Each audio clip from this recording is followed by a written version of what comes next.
Sarve Bhavantu Sukhinah, Sarve Santu Nir-Aamayaah, Sarve Bhadraanni Pashyantu, Maa Kashcid-Duhkha-Bhaag-Bhavet.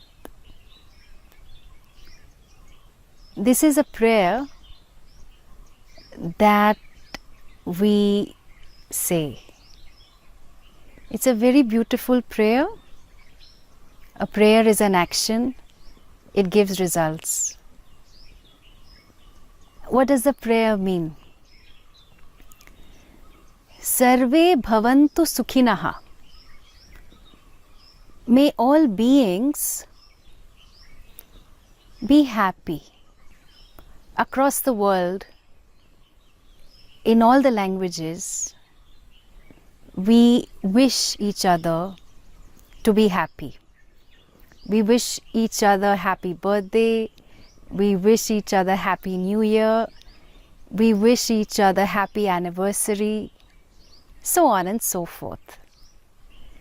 Is there anything better than wishing someone happy new year? We don't think so. We think that nobody will be offended if we wish each other a happy birthday, a happy time, a good time, etc., etc. And so universally, we recognize that what all of us want is to be happy. And so the prayer reflects that without an exception, I want all beings, human beings for sure,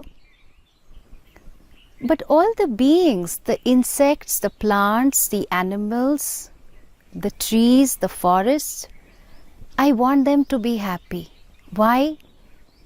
Because I coexist with them. The tree gives the identity to the forest to the extent that the forest gives an identity to the tree.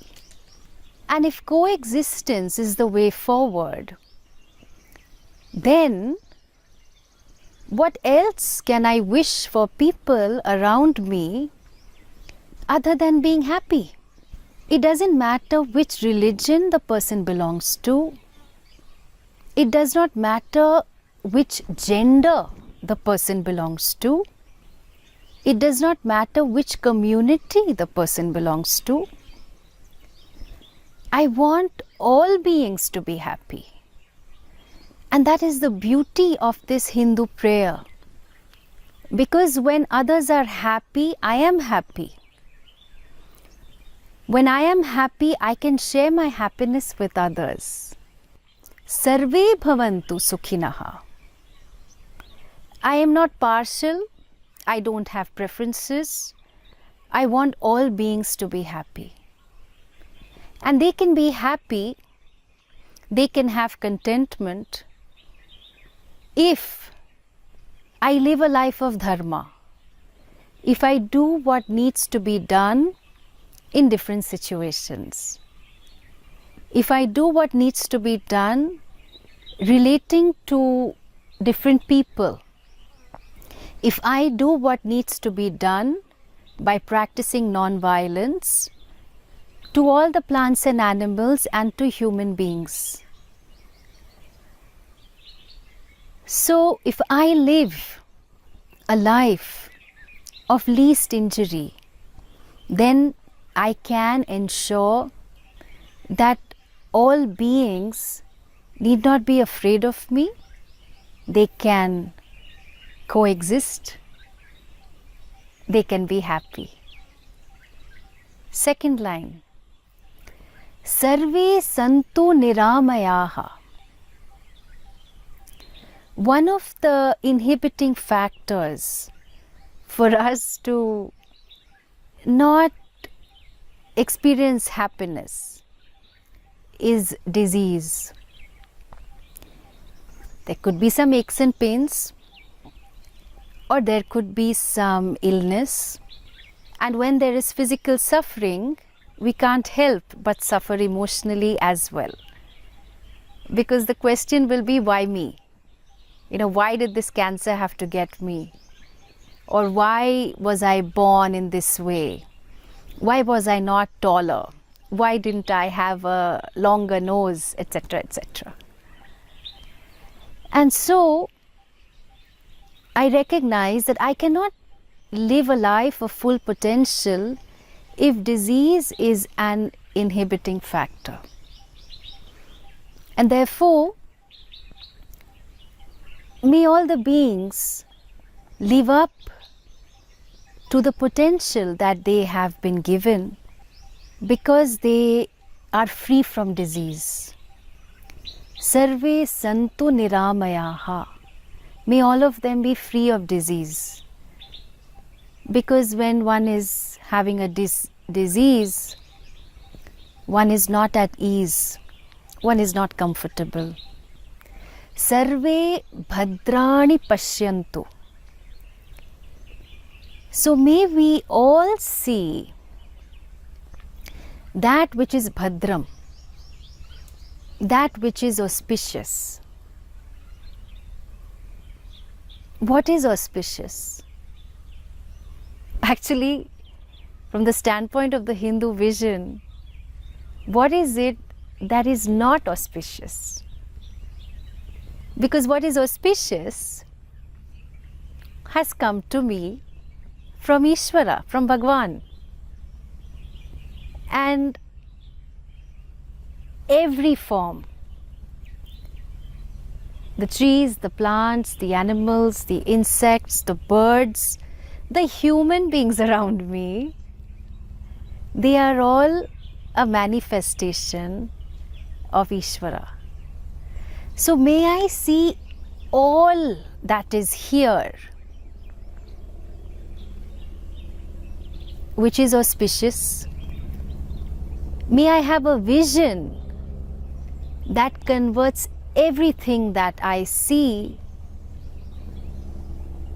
to recognizing that all that is here is auspicious. Sarve Bhadraanni Pashyantu. Maa Kashcid-Duhkha-Bhaag-Bhavet. May there not be any sorrow for anyone. Sorrow is universal. There is no special Indonesian sorrow or Korean sorrow or American sorrow. Whatever be the condition that caused the experience of sorrow may be different, but sorrow is experienced as sorrow. The little child who loses the doll, the little child who loses the balloon, the sorrow that the child feels is very similar to the sorrow of this young man whose balloon burst in the stock market. Sorrow is experienced as sorrow. And so a part of the prayer says, Maa Kashcid-Duhkha-Bhaag-Bhavet. May there not be any kind of sorrow for all the beings. Because we all know what happens when we have sadness or sorrow in our lives. We are not able to see life as is. We are not able to be open to all of life. We are afraid of being hurt. And so we construct these very big defenses around ourselves. It's a protective mechanism, but as a result of constructing this fortress around me, I am not able to experience life. I am not able to relate to others. And so may there not be any kind of suffering or sorrow for any being. And so this Hindu vision is an extraordinary vision. It's a prayer for all of humanity. Every time you pray, we end our classes with this prayer, that may all beings be happy. May all beings be free from sorrow. May all beings be free of disease. May all beings see all that is auspicious. Very beautiful prayer. And by this prayer every day, you are contributing to the happiness of everyone. Understand, the Hindu vision, prayer doesn't have just a feel-good factor. That you may feel good is incidental. Prayer is a karma, it is an action. It gives you results. The results are invisible, what we call adrishta punya. And we know this because of the laws of karma. That when there is an action, there is a result. Some results are visible, some results are invisible. Prayer gives me invisible results. Those invisible results manifest as something good happening for people around me. So as you see, this Hindu vision is an all-encompassing, all-inclusive, all-embracing vision of all of humanity. Sarve Bhavantu Sukhinah does not say that people from one religion or one community are superior to the other. Sarve Bhavantu Sukhinah does not say that one group of people are inferior to another. The key word is sarve, all, may all of them. And this is the beauty of the Hindu vision, that may all be embraced without discrimination, without prejudice. So we may complain that, oh, people are like this, people discriminate. Hey, what are you doing about it? Can the change begin with you? Can you say, if this is the Hindu vision and I want to live up to this vision, can I try to recognize that all are equal? Can I try to look at people as people? Can I try to look at people as they are, not as the label I put on them? If I try to make this a daily discipline,